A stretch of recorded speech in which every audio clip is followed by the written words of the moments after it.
देवादिदेव भगवान महादेव शिव और जगत जननी माँ जगदम्बा के चरणों में नमन करते हुए मैं संजय सनातनी आप सभी सनातन धर्म प्रेमी सज्जनों का इस वैदिक वीर गृजना चैनल पर स्वागत है। मैं संजय आप सभी का हृदय की गहराइयों से स्वागत एवं हार्दिक अभिनंदन करता हूँ।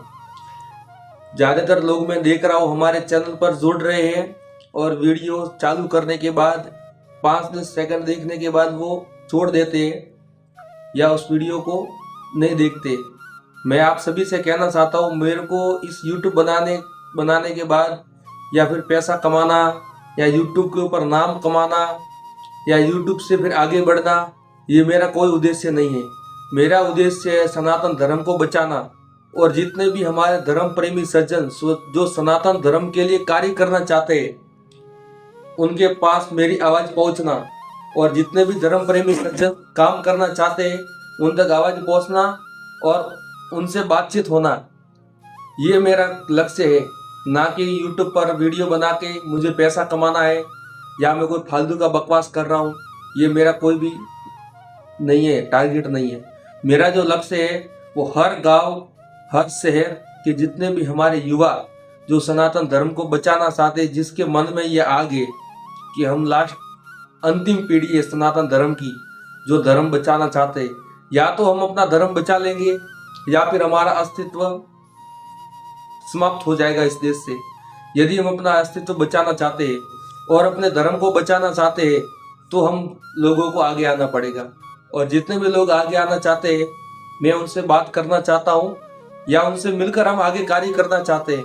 उसके लिए ही मैंने ये YouTube चैनल बनाया है, बल्कि ना किसी को पैसा कमाना और ना मेरा कोई पैसा कमाने का उद्देश्य है। परमात्मा के दया से मेरे पास सब कुछ है, वैसी पैसों की कोई कमी नहीं है। मैं चाहता हूँ कि मेरे जितने भी भाई जो सनातन धर्म को आगे बढ़ाने की कोशिश कर रहे हैं या प्रयास करना चाहते हैं या अपने धर्म को जानना चाहते हैं, अपने धर्म के मूल सिद्धांतों की तरफ जो लौटना चाहते हैं, उन भाई बहनों का आपके इस वैदिक वीर गृजना चैनल पर स्वागत है और उनसे हम बात करना चाहते हैं। हमारा आज का जो विषय है वो विषय है हम सनातन धर्म को बचाने का किस तरह से प्रयास कर रहे हैं। बड़े बड़े लोग भाषण देते हैं, वक्तव्य अपना बोल देते हैं, लेकिन जमीन पर कार्य नहीं करना चाहते। हम चाहते हैं कि जमीन पर हम कार्य करें, जमीन पर कार्य करें और जमीन पर कार्य करके हम सक्षम बने ताकि हमारी बात को हम हर जगह फैला सके और बोल सके। तो जितने भी साथी हम मुझे देख रहे हैं, यदि आप मेरे से बात करना चाहते हैं तो आप कमेंट बॉक्स में अपनी राय जरूर दें और आप अपने मोबाइल नंबर जरूर शेयर करें। जितने भी साथियों के मोबाइल नंबर कमेंट बॉक्स में आएंगे मैं उन सभी से बात करने का प्रयास अवश्य करूंगा। आज मैं बात करने जा रहा हूं कि हम प्रयास कैसे करें और मजबूत कैसे बने। तो देखिए साथियों, हमको सबसे पहले शुरुआत करनी पड़ेगी अपने गांवों से, अपने शहर से, अपने घर से।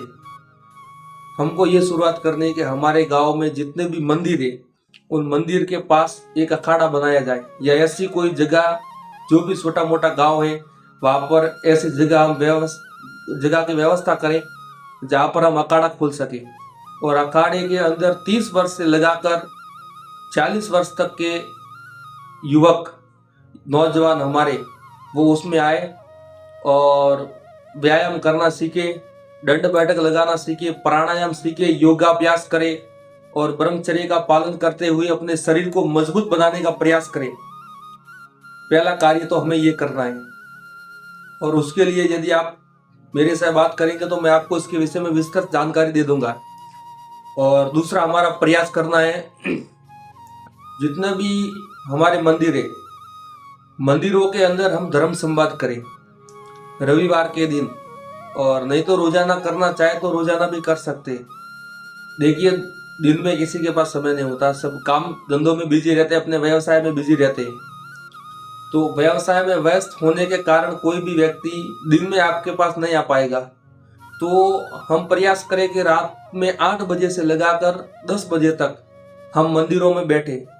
जो छोटे गांव का मंदिर है उस मंदिर में जाकर हमारे जितने भी सनातन धर्म के साथी हैं हम सब आपस में मिलकर अपने धर्मों का स्वाध्याय करें। स्वाध्याय में हम सबसे पहले पढ़ें श्रीमद् भगवद गीता। और उसके अलावा यदि आप पढ़ना चाहें तो मेरे हिसाब से मैं आपको कहूँगा कि आप क्रांतिकारियों की जीवनी जरूर पढ़ें। उनमें खासकर पंडित राम प्रसाद बिस्मिल जी की जरूर पढ़ें। यदि आप पंडित राम प्रसाद बिस्मिल जी की जीवनी को पढ़ेंगे तो आप पाएंगे कि हमें मनुष्य को किस तरह से अपने समाज में और अपने देश और अपने धर्म के प्रति हमारे क्या कर्तव्य होने चाहिए। पंडित राम प्रसाद बिस्मिल जी ने हमारे लिए बहुत अद्भुत बलिदान दिया है देश की आज़ादी के लिए। मैंने भी उनसे बहुत प्रेरणा पाई है। मैं उनको अपना अभूतपूर्व गुरु मानता हूँ, पंडित राम प्रसाद बिस्मिल जी को। उनकी जीवनी मैंने पूरी पढ़ी हुई है। तो मेरे हिसाब से, मेरी व्यक्तिगत हिसाब से आप पंडित राम प्रसाद बिस्मिल जी की जीवनी भी जरूर स्वाध्याय करें मंदिर में बैठकर। यदि आपके पास ना हो तो आप कमेंट बॉक्स में जरूर बताएं, हम आपको दिलाने का जरूर प्रयास करेंगे। और उसके अलावा श्रीमद् भगवद गीता, महाभारत और रामायण, इसके अलावा सत्यार्थ प्रकाश, ये हर व्यक्ति को तो अवश्य पढ़नी ही चाहिए। सत्यार्थ प्रकाश पढ़ेंगे तो आप पाखंड से दूर रहेंगे, आडंबर से दूर रहेंगे, और जो हमारे समाज में विकृतियां है उसको भी आप दूर करने का अवश्य प्रयास करेंगे स्वयं भी। यदि आप पढ़ेंगे तो आपके मन में वैचारिक क्रांति उत्पन्न हो जाएगी। और उसके अलावा हमारे बहुत बढ़िया कवि हुए हैं जिन्हें हम राष्ट्र कवि भी मानते हैं, रामधारी, स्वर्गीय श्री रामधारी सिंह दिनकर जी। उनके द्वारा लिखी हुई ग्रंथ भी है, अमूल्य अभूतपूर्व ग्रंथ है, जिनमें सबसे पहले आती है रश्मि रथी, जो हर व्यक्ति को तो जीवन में एक बार तो पढ़नी आवश्यक है। रश्मि रथी की आपको मैं 2-3 प्रसंग सुनाना चाहता हूँ। रश्मि रथी में आता है कि है कौन विघ्न ऐसा जग में, जो टिक सके वीर नर के मग में। खम ठोक ठेलता है जब नर, पर्वत के जाते पाव खड़। मानव जब जोर लगाता है, पत्थर पानी बन जाता है। अब तो नौका तट छोड़ चली, जो हमारे सनातन धर्म के मानने वाले बच्चे वगैरह जो भी है और हमारे भाई बंधु है, वो धर्म को आगे बढ़ाना तो चाहते हैं, फिर निराश हो जाते कि जी हमारी कोई बात नहीं मान रहा, हम कैसे प्रयास करें, हमारे पास पैसे नहीं है, हमारे पास कोई रोजगार नहीं है। यदि आप हमसे संपर्क करेंगे तो मैं आपको ये वादा करता हूँ कि यथासंभव आपको रोजगार दिलाने का मैं जरूर प्रयास करूँगा। तो उनमें एक वार आती है जो मैं आपको बताना चाहता था। उनकी कृति ये खासकर सनातन धर्म के योद्धाओं को समर्पित है। अब तो नौका तक छोड़ चली, जैसे हमारे साथी है ना, नाराज होकर वापस बैठ जाते हैं। बैठना नहीं है आपको कार्य करते रहना है। जीवन भर आप प्रयत्नशील बने, पुरुषार्थी बने, हमारी यही कामना रहती है आपको। तो आप निराश ना होए। आपके लिए मैं प्रसंग सुना रहा हूँ रश्मि रथी का। अब तो नौका तट छोड़ चली, कुछ पता नहीं किस ओर चली। यह 20 नदी की धारा है, सूझता न कुल किनारा है। ले लील भले ये धार मुझे, अब लौटना नहीं स्वीकार मुझे, अब लौटना नहीं स्वीकार मुझे, अब लौटना नहीं स्वीकार मुझे। याचना नहीं अब रण होगा, जीवन जय या के मरण होगा। टूटेंगे नक्षत्र दिखर, बरसेगी भू पर अग्नि प्रखर। फण शेष नाग का डोलेगा, विकराल काल मुंह खोलेगा। ये उसके प्रसंग है। यदि आप सुनेंगे तो आपके अंदर भी एक नई चेतना, नई जागृति उत्पन्न होगी। उसके अलावा रश्मि रथी, बाबा परशुराम जी की प्रतीक्षा और ओंकार, ये 3 पुस्तकें अवश्य पढ़े। ये पढ़ने के बाद अपने धर्म के मूल सिद्धांत की तरफ चले बढ़े। हमें वही कार्य करना है जैसे मर्यादा पुरुषोत्तम भगवान श्री रामचंद्र जी ने किए अपनी पत्नी के स्वाभिमान के लिए। वो रावण से अंतिम बार भी कहते रहे कि रावण, आप हमारी अर्धांगिनी माता जानकी सीता को ससम्मान वापस कर दो और माफी मांग लो, आपको क्षमा कर देंगे। लेकिन रावण ने कभी माफी मांगी नहीं, तो उसके वंश का विनाश कर दिया, रावण के वंश का नाश कर दिया। फिर विभीषण को राम जी ने सिंहासन दे दिया लंका का। तो कहने का तात्पर्य ये है कि उन्होंने अपनी पत्नी के सम्मान के लिए लंका जैसे राज्य को धूल दूषित कर दिया। तो हम भी अपने बहन बेटियों के सम्मान मान के लिए लड़े, ज्यादा बकवास ना करें। आजकल हिंदू देखते हैं कि बकवास बहुत करते हैं कि जी मोदी कर लेंगे, योगी कर लेगा। राजनीतिक पार्टियों का अलग मुद्दा होता है, वो अपने पार्टियों के एजेंडों के अनुसार और पार्टियों की योजनाओं के अनुसार कार्य करते हैं। यदि आपके घर में कोई शत्रु हमला करेगा तो कोई सरकारें आपको बचाने नहीं आएगी, उसमें यदि बसेंगे तो आप स्वयं बसेंगे। यदि आपको धर्म की जानकारी होगी और आप धर्म के विषय में जानते होंगे तो आप उनसे मुकाबला कर पाएंगे, नहीं तो मुकाबला करना असंभव है। और जैसा कि हमारे सामने है आदर्श मर्यादा पुरुषोत्तम भगवान श्री रामचंद्र जी, उन्होंने अपने पत्नी के सम्मान के लिए इतना बड़ा युद्ध कर दिया उन्होंने। और उसके बाद में आते हैं बाबा परशुराम जी, जिनको कहते हैं इदम ब्रह्मम इदम शास्त्रम, एक तरफ ब्रह्म तेज तो दूसरी तरफ शास्त्र तेज। जो हमारे देवादिदेव भगवान महादेव शिव, जो उनके साक्षात गुरु है, और देवादिदेव भगवान महादेव शिव जो है उनके सभी भक्त है, गुरु कोई नहीं है। सॉरी, जो देवादिदेव भगवान महादेव शिव है उनके सभी भक्त है, उनका शिष्य कोई नहीं है। बाबा परशुराम जी एक ऐसे व्यक्ति है जो देवादिदेव भगवान महादेव शिव के भी शिष्य है। वो एक ही शिष्य है भगवान महादेव के, बाकी सब भगत है, अच्छे भी है बुरे भी है। तो बाबा परशुराम जी ने अपनी माता का प्रतिशोध लिया, अपने पिताश्री का भी प्रतिशोध लिया। और लोग कहते हैं कि बाबा परशुराम जी ने क्षत्रियों से लड़ाई की। मैं ये मानता हूं कि बाबा परशुराम जी ने किसी क्षत्रियों से लड़ाई नहीं की। उस समय के जो दुष्ट प्रवृत्ति के जो क्षत्रिय थे, शस्त्रबाहु अर्जुन और कार्तिवीर्य अर्जुन, और उसके साथ में जितने भी जो अत्याचार, लूट मार और गुरुकुलों को जलाना और महर्षि जमदग्नि के आश्रमों को जलाना, उनको प्रताड़ित करना, ऐसे जो भी कार्य करने वाले थे उनसे उन्होंने लड़ाई की। तो उनसे उनकी लड़ाई हुई थी, बाकी किसी से लड़ाई नहीं हुई।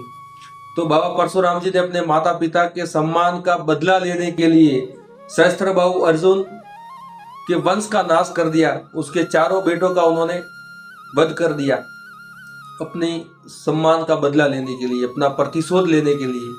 और उसके बाद हम देखते हैं धर्म संस्थापक नीति कारक भगवान योगेश्वर श्री कृष्ण, उनका तो फिर पूरा जीवन युद्ध की जैसे बीता है उनका तो पूरा जीवन। जब जन्म हुआ और जन्म होकर बड़े हुए तो उन्होंने सबसे पहला काम अपने परिवार के सम्मान का किया। हम हिंदू बहुत सारे भूल जाते, अजी इससे क्या होगा, अरे उनसे क्या होगा, अरे हम पहले परिवारों के जीवन का बदला ले। यदि हमारे परिवार के ऊपर कोई भी शत्रु प्रहार करे तो हम उसके प्रहार का पूरा बदला लेने का प्रयास करें, न कि चुपचाप बैठे रहे। हम लोग क्या करते हैं, सरकारों के भरोसे बैठ जाते हैं, पुलिस प्रशासन के भरोसे बैठ जाते हैं।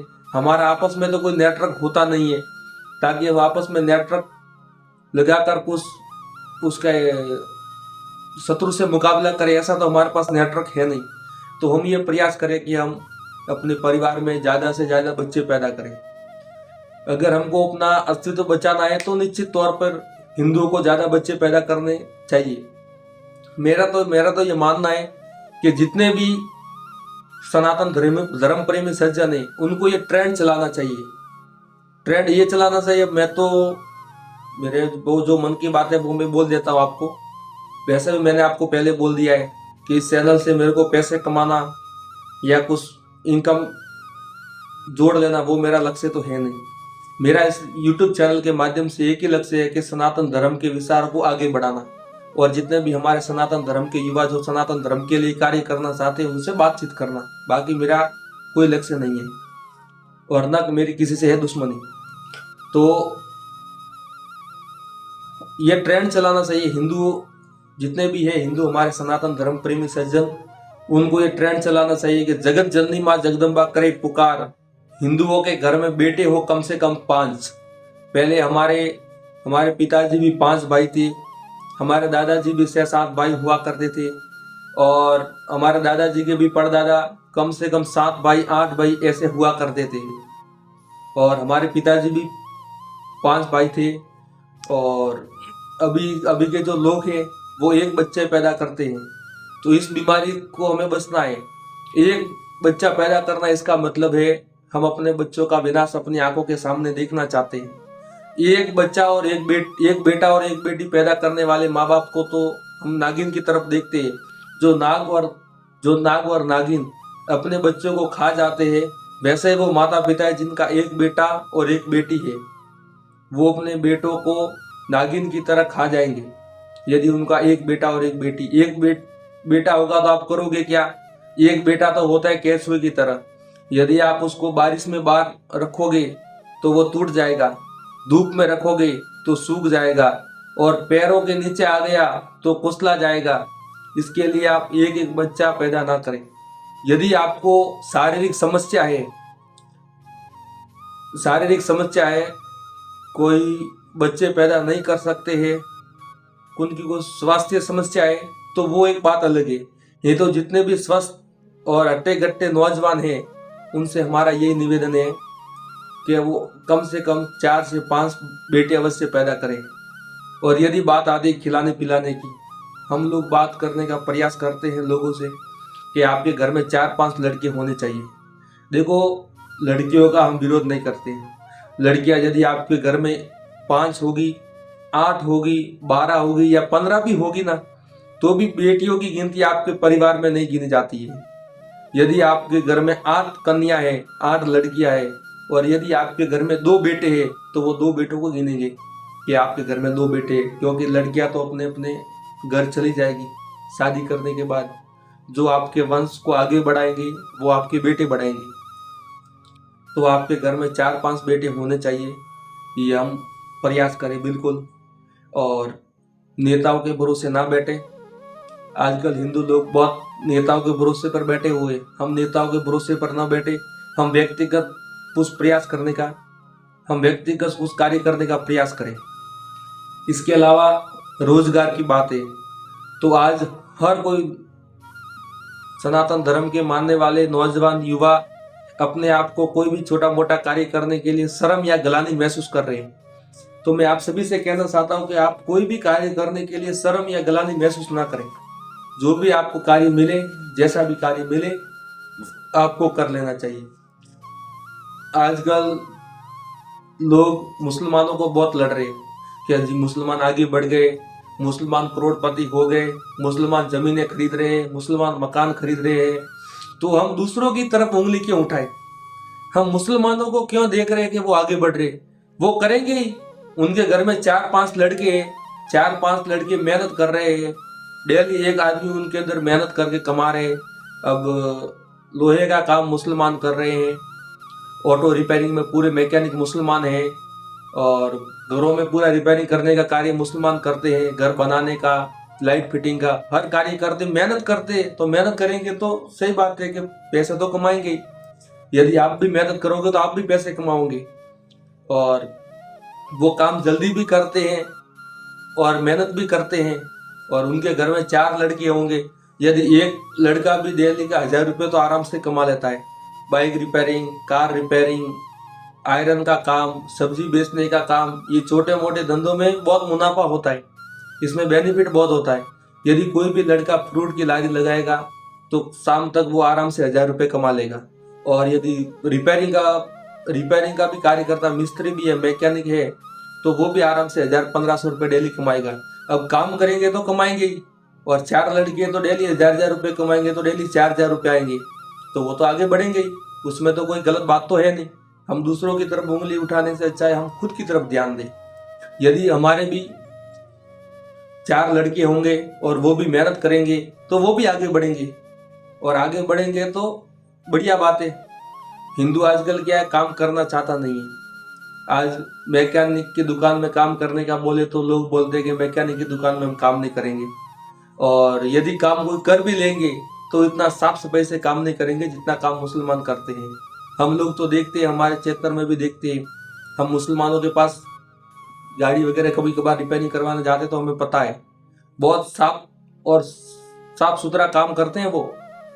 अगर 500 रुपये भी लिया तो उन्होंने मेहनत का 500 रुपये लेंगे, वो कभी फालतू पैसे नहीं लेंगे, क्योंकि मैं खुद मुसलमानों के पास काम करवाता हूँ और वो मेहनत करते हैं। और हमारे लोग बस आराम से बैठे रहेंगे, काम करेंगे नहीं और फिर रोते रहेंगे, अजी महाराज अजी हम तो परेशानी में है, खाने को भी रोटी नहीं है, धंधा नहीं चल रहा है, कारोबार नहीं चल रहा है। अरे कारोबार चलेगा कैसे? आप मेहनत नहीं कर रहे हो तो कारोबार चलेगा कैसे? यदि आपके पास टायर पंचर की भी दुकान है और यदि आपके पास कोई कस्टमर आ गया तो आप उनको क्या बोलोगे? भाई साहब अभी मेरा शरीर सही नहीं है, स्वास्थ्य सही नहीं है, आप बाद में आओ, कल आओ, परसों आओ, ऐसे बहाने बनाते रहोगे, आप काम नहीं करोगे। तो वीडियो बहुत लंबा हो गया, इसी के साथ मैं अभी वीडियो बहुत लंबा हो गया, फिर भी 20 मिनट का हो गया। तो मैं आपको बताना चाहता हूँ, जो भी साथी उनकी तरफ ध्यान न दे, हम कम से कम 4 बेटे पैदा करें। और देखो, खिलाने वाले परमात्मा है, ईश्वर है। ईश्वर जिसको पैदा करता है तो उसको खिलाने की भी उनकी क्षमता है। ईश्वर जिसको छोटे मोटे जीव जंतु को भी अगर वो बनाते हैं तो उनका भी वो पेट भरते हैं। छोटे छोटे चट्टानों में अगर पत्थर के नीचे भी छोटे छोटे जीव जंतु होते हैं तो उनका भी पेट परमात्मा ईश्वर भरते हैं। तो आप तो संतान उत्पन्न करोगे तो बड़े होंगे तो वो निश्चित ही अपना पेट भरेंगे और आपका भी पेट भरवाएंगे वो, और आपकी भी सेवा करेंगे। और हमारे श्रीमद् भगवत गीता में भी कहा है, श्रीमद् भगवत गीता में भी कहा गया है, यान्ति देवव्रता देवान पितृ यान्ति पितृवंता भूतानि यान्ति भूतेजा मदाजिनो अपिमाम।